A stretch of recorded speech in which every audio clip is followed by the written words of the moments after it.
انہوں نے کیا کہا اور کس قوت سے کہا. انہوں نے کہا میں جانتا ہوں کہ میرے پاس آدھا منٹ بچا ہے فقط، اور میں ایک ہی جملے میں بیان کر دوں گا کربلا نہ ہوتی تو کیا ہوتا.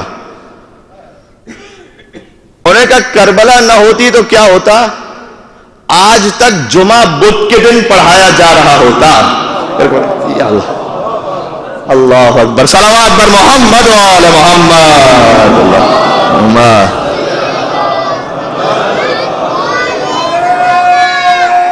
ملک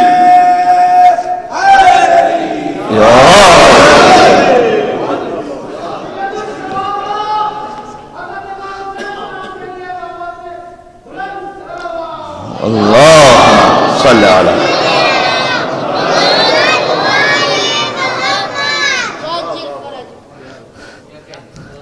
جو بزرگ سمجھ چکے ہیں ان بچوں تک منتقل کریں، کہ میں یہ بات ممبر سے ظاہر ہے کہ تفصیل سے نہیں بیان کر سکتا. کیا کہنا چاہ رہے تھے؟ حسین سے پہلے کیا ہو رہا تھا، ایک جملے میں اس کی وضاحت انہوں نے فرما دی. اگر حسین نہ ہوتے تو آج تک جمعہ بدھ کے دن ہو رہا ہوتا. یہ ہے سید الشہداء کی قربانی. اسلام کا حشر دیکھیے حسین سے پہلے. اصل میں کسی ایری غیری کتاب کی بات نہیں کر رہا. یہ لوگ کہیں گے مولانا پتہ نہیں کہاں کہاں سے پڑھ رہے ہیں. نہیں، صحیح ترین کتابوں میں جا کے دیکھیے گا، صحیح ترین مسلمانوں کی کتابوں میں جا کے دیکھیے گا کہ نبوت کا حشر کیا ہے، توحید کا حشر کیا ہے وہاں پر. یعنی خدا کو کہاں پہنچا دیا تھا مسلمانوں نے، نبی کو کہاں پہنچا دیا تھا مسلمانوں نے. حضرت ابراہیم علیہ السلام کے بارے میں لکھا ہوا ہے، نعوذ باللہ من ذالک، نعوذ باللہ من ذالک. فرمایا کہ ابراہیم وہ تھے جنہوں نے 3 جھوٹ بولے تھے. یہ صحیح کتابوں سے گزارش کر رہا ہوں. یہ اس وقت تھا، یہ وہیں کی وہ فیکٹری لگی ہوئی تھی نا ایک شام میں، حدیث مینوفیکچرنگ کمپنی انلمیٹڈ.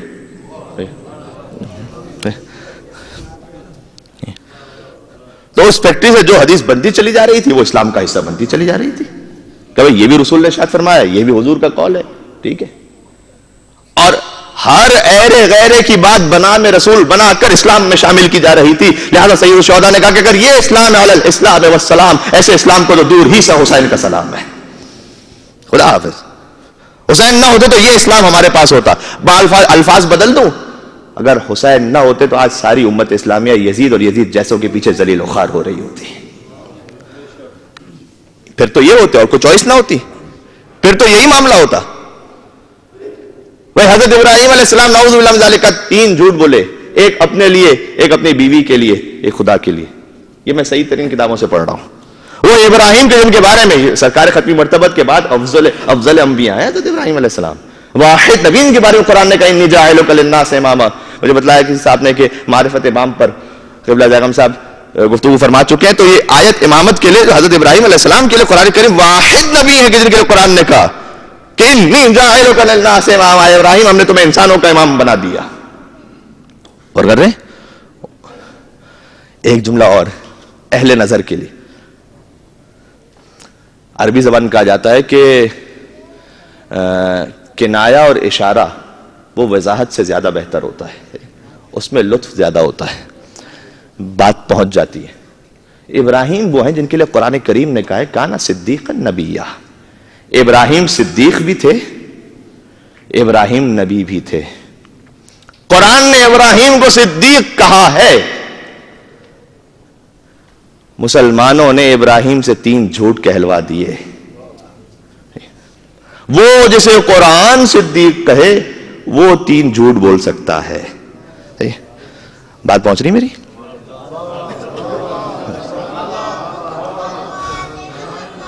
بھائی جو قرآن جیسے صدیق کہے وہ 3 جھوٹ بول دے، ٹھیک ہے. اب آگے کس کی کیا بات کریں؟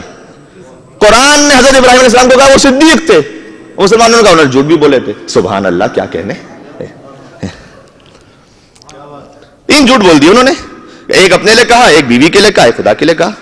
اور جب مسلمان جائیں گے، حضرت ابراہیم کی قوم بھی جائے گی قیامت کے دن شفاعت کے لیے ان کے پاس کہ یا نبی اللہ ہماری شفاعت فرما دیجئے، اس وقت ابراہیم کہیں گے کہ میں تو اپنے 3 جھوٹ بولتے ہوئے پھنسا ہوا ہوں، میں تمہاری شفاعت نہیں کر سکتا. یہ میں کتاب سے پڑھ رہا ہوں. کچھ باتیں ایسی جو ممبر سے کہہ نہیں سکتا. جو کچھ کتابوں میں ہے نبوت کے بارے میں، توحید کے بارے میں، حضرت موسیٰ علیہ السلام جلیل القدر العظم نبی، بنی اسرائیل کے نبی، ان کا ذہن ایسا تھا کہ مجمع عام میں لباس اتار دیا کرتے تھے، نہ حیا کا خیال، نہ عفت کا خیال، نہ عزت. یہ میں صحیح کتابوں سے پڑھ رہا ہوں.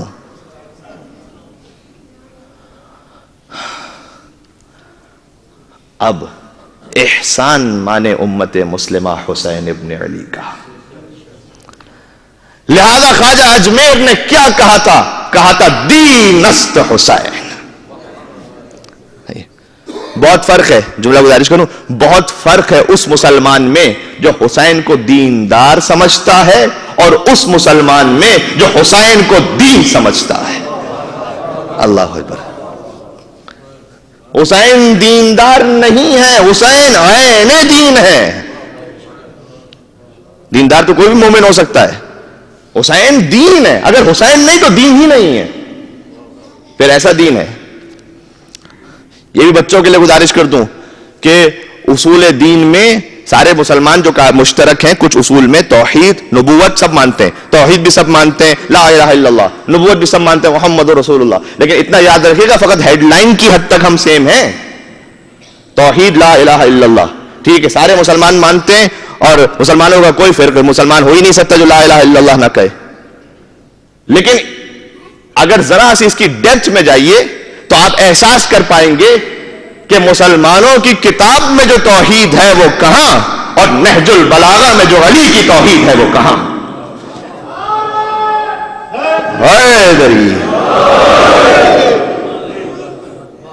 یہ کوئی توحید یہ نہیں ہے کہ جناب سب توحید کو مانتے، سب ایک جیسی توحید مانتے ہیں. نہیں. کبھی اللہ کا پیر جہنم میں چلا جائے اور اللہ کا ہاتھ یہ ہو جائے وہ ہو جائے، یہ ایسی توحید کو ہم نہیں ماننے والے. بلکہ معراج پر بھی جب سرکار ختم مردہ تشریف لے گئے، امام شافعی نے حدیث کو لکھا ہے کہ حضور آہستہ آہستہ آگے بڑھ رہے تھے فدنا فتدلى فكان قاب قوسين او ادنى، 2 کمان اس سے کم کا فاصلہ رہ گیا. حضور کہتے ہیں کہ میرے دل میں ایک ڈر محسوس ہوا، مجھے خوف محسوس ہوا، اب میں اللہ کی بارگاہ میں جا رہا ہوں، اب کیا ہوگا. تو اللہ نے میرے دل کی تسلی کے لیے کیا کہ ایک ہاتھ باہر نکلا، اللہ کا ہاتھ. وہی کہہ رہے ہیں اللہ کا ہاتھ باہر نکلا اور حضور کے شانے پر آیا. اور جیسے ہی حضور کے شانے پر اللہ کا ہاتھ آیا تو حضور کہتے ہیں میرے دل کو سکون ہو گیا، میرے دل کو اطمینان مل گیا، میرے دل کو تسلی ہو گئی. اللہ کا ہاتھ ہمارے، نہ اللہ کا ہاتھ ہے نہ اللہ کا پیر ہے، خود اللہ کا نہیں ہے. مظہر صفات خداوندی جو ہیں وہ ید اللہ بھی ہے، وہ عین اللہ بھی ہے، وہ وجہ اللہ بھی ہے. صلوات بر محمد و آل محمد صلی.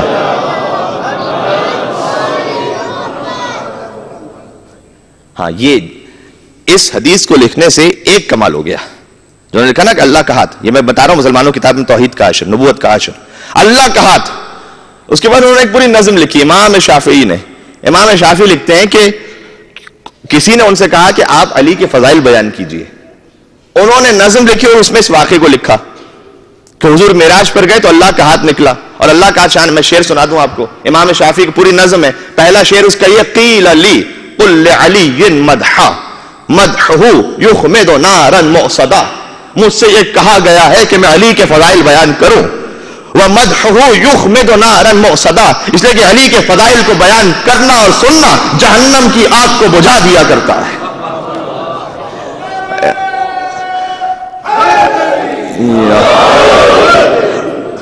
اب سنیے گا امام شافعی نے کیا شعر کہا. اس کے بعد انہوں نے پورا واقعہ اشعار میں لکھا جسے میں پڑھ چکا ہوں کہ حضور معراج پر گئے. اچھا بظاہر ایسا لگا وہ موضوع سے ڈائیورٹ ہو گئے. پہلے کہہ رہے تھے کہ میں علی کے فضائل، مجھ سے کسی نے کہا بیان کرو، علی کے فضائل بیان کرنا جہنم کے عذاب کو ختم کر دیتا ہے. پھر اس کے بعد انہوں نے شعر لکھنا شروع کیا کہ معراج پر حضور گئے اور معراج پر جب اللہ کے پاس پہنچے تو اللہ سے وہ ڈر رہے تھے تو اللہ کا ایک ہاتھ نکلا اور اللہ کا ہاتھ آیا حضور کے شانے پر. یہ پورا واقعہ لکھتے رہے. پہلا شعر میں نے سنا ہے، آخری شعر ان کی نظم کا. انہوں نے قیل علی قل علی مدحہ مدحہ یخمد نارا مؤصدا. مجھ سے کہا علی کے فضائل بیان کرو، علی کے فضائل بیان کرنا جہنم کی آگ کو بجھا دیتا ہے. پھر واقعہ پورا لکھا، اس کے بعد کہا وَعَلِيٌّ وَاضِعٌ أَقْدَامَهُ فِي مَحَلٍّ وَضَعَ اللَّهُ يَدَهُ. اللہ اکبر. امام شافعی کہتے ہیں علی کے فضائل کے لیے اتنا ہی کافی ہے کہ معراج کی شب جس مقام پر اللہ نے اپنے ہاتھوں کو رکھا تھا، بتوں کو توڑتے ہوئے اسی مقام پر علی نے اپنے پیروں کو رکھا تھا.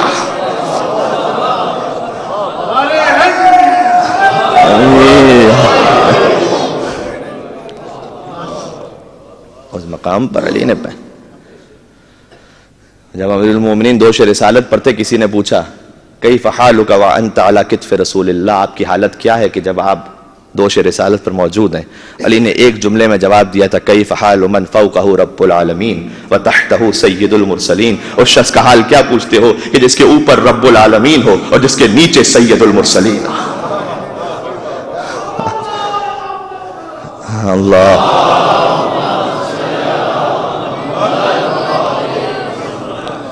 بس بات ختم کر رہا ہوں، ظاہر ہے کہ مجلس بہت مختصر تھی.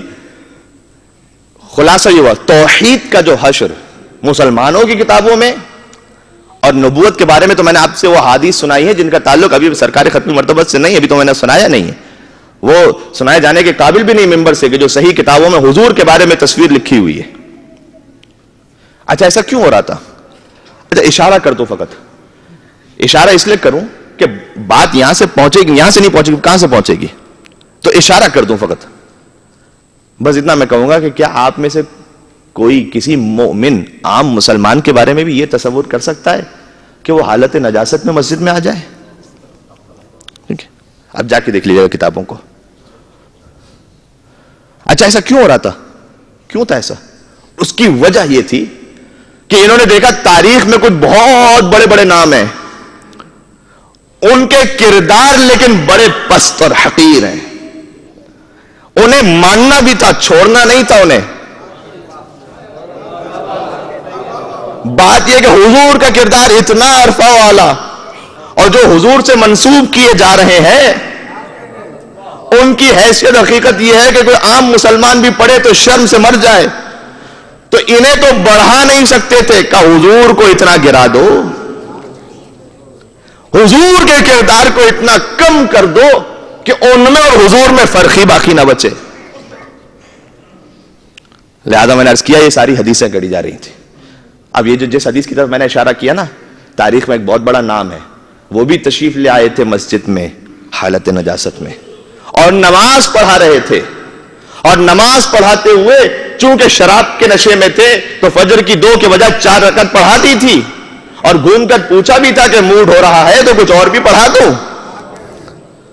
اب جب یہ واقعہ آئے تاریخ میں تو ایک تو سمپل سا کام ہے، ہم کہیں کہ ہم ان سے بیزار ہیں، ان سے اسلام کا کوئی لینا دینا نہیں، سمپل معاملہ ختم. لیکن اگر آپ انہیں اسلام سے جوڑ کر بھی رکھنا چاہتے ہیں کہ بھئی رسالت کے نام سے یہ جڑے رہیں، انہیں کہا جا سکے کہ یہ اصحاب رسول تھے، تو انہیں جسٹیفائی کیسے کیا جائے گا؟ جسٹیفائی ایسے کیا جائے گا کہ رسول اللہ کے بارے میں بھی ایسی احادیث بنا دو تاکہ کوئی ان پر اعتراض کرے تو جواب دیا جا سکے جب رسول سے بھی ایسی غلطی ہو جاتی تھی، ان سے ہو گئی تو کون سی بڑی بات ہے. یہ وجہ گزارش کر رہا ہوں، یہ وجہ تھی. اگر حسین نہ ہوتے تو ایسا اسلام مسلمان بھگت رہے ہوتے ہیں. اب غور فرمایا آپ نے، یہ ہے سید الشہداء کی عظمت. اس لیے کہ حسین وہ ہے، کچھ ہوتے ہیں جو قاریان قرآن ہوتے ہیں، کچھ وہ ہوتے ہیں جو حافظان قرآن ہوتے ہیں، لیکن حسین صرف قاری قرآن نہیں، صرف حافظ قرآن نہیں، حسین محافظ قرآن تھا. اس لیے کہ حسین نے نو کے نیزہ پر قرآن کی تلاوت کر کے بتلا دیا کہ جسم حسین اور سر حسین میں جدائی ہو سکتی ہے لیکن حسین اور قرآن میں جدائی نہیں ہو سکتی ہے. حسین قرآن میں جدائی نہیں ہو سکتی. حسین نہ ہوتے تو ایسا اسلام ہوتا. سید الشہداء کی فتح ہے یہ کہ جب قافلہ پہنچا ہے دربار میں، نام ختمی مرتبہ آیا اشہد ان محمد الرسول اللہ، اور وہاں سید سجاد نے اعلان کر دیا اے یزید یہ بتا یہ محمد تیرے جد کا نام ہے یا میرے جد کا نام ہے. یہ حسین کی فتح ہے. محمد مصطفیٰ کا نام بھی یزید مجبور ہو گیا، چاہے مجبوراً صحیح، لیکن محمد کا نام اسے لینا پڑا. یہ سید الشہداء کی فتح ہے. لہذا آخری بس ایک شعر سنا دوں اور اس کے بعد میں منزل مصائب پر چلا جاؤں. غور کیجئے گا. اب حسین کی مجلس، جب کوئی حسین کی مجلس میں آتا ہے تو دین حسینی سیکھ رہا ہوتا ہے. وہ دین جو حسین بچا رہے تھے، اصل دین، محمدی دین، جب کوئی مجلس میں آ کے بیٹھتا ہے تو اسے وہ خالص دین حسین کے منبر کے صدقے میں نصیب ہو جاتا ہے جو رسول اللہ اپنی امت کو پہنچانا چاہتے تھے. یہ ہے مجلس حسین کا اثر. جائے، لہذا حدیث میں ہے جس کا ترجمہ کسی شاعر نے کہا ہے، جائے بہشت ہے مولا حسین کی مجلس. جائے بہشت ہے مولا حسین کی مجلس. یہ میں نے کیوں کہا؟ اس لیے کہ حدیث میں ہے کہ فرشتے بھی نازل ہوتے ہیں. کبھی حدیث سناؤں گا تفصیل سے. آپ کے آنسو جو آنکھوں سے بہتے ہیں یہ یہاں رہتے نہیں ہیں، فرشتے نے لے کر جاتے ہیں، کوثر کے پانی سے ملاتے ہیں. چھٹے امام کی حدیث ہے. فَيَزِيدُ فِي عُذُوبَتِهَا وَطِيبِهَا الْفَضْلِ. جو آنسو حسین کے نام پر بہتا ہے، اس آنسو کی عظمت یہ ہے کہ کوثر کی مٹھاس اور اس کی طہارت میں 1000 گنا اضافہ ہو جاتا ہے. نام میں حسین پر جو آنسو بہتا ہے. پھر جب آپ یہاں سے چلے جائیں گے، کتنی حدیثیں، جب حسین کی مجلس ہو جاتی ہے عزادار روتے ہیں، ماتم کرتے ہیں، چلے جاتے ہیں، تو اللہ کچھ اور ملائکہ کو بھیجتا ہے. وہ اپنے پروں کو حسین کے فرش عزا سے مس کرتے ہیں.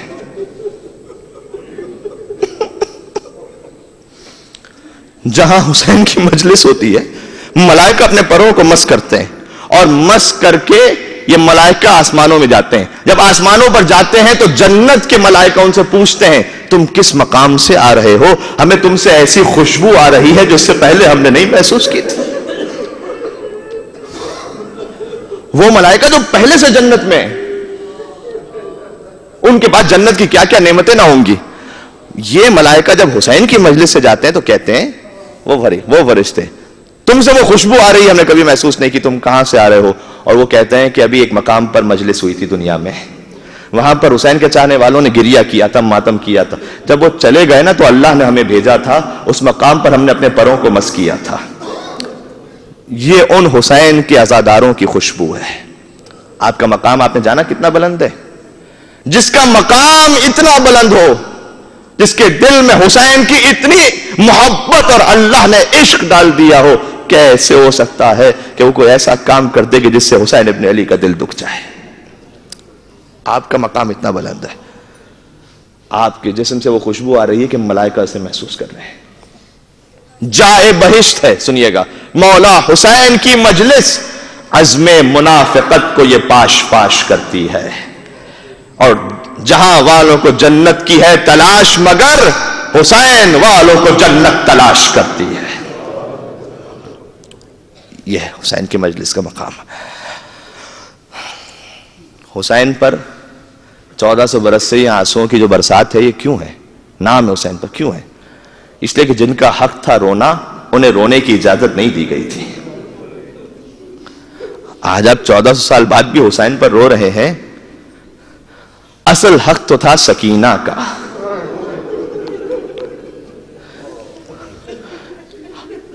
دیکھیں، ہر مذہب میں، ہر قوم میں، ہر فرقے میں، ہر کلچر، ہر کمیونٹی میں، کیا معصوم سی بچی کا یہ حق نہیں بنتا کہ جب باپ کے پامال لاشے کو دیکھے؟ دیکھیں، میں فطرت سے مصائب پڑھ رہا ہوں. فطرت کی بات ہے.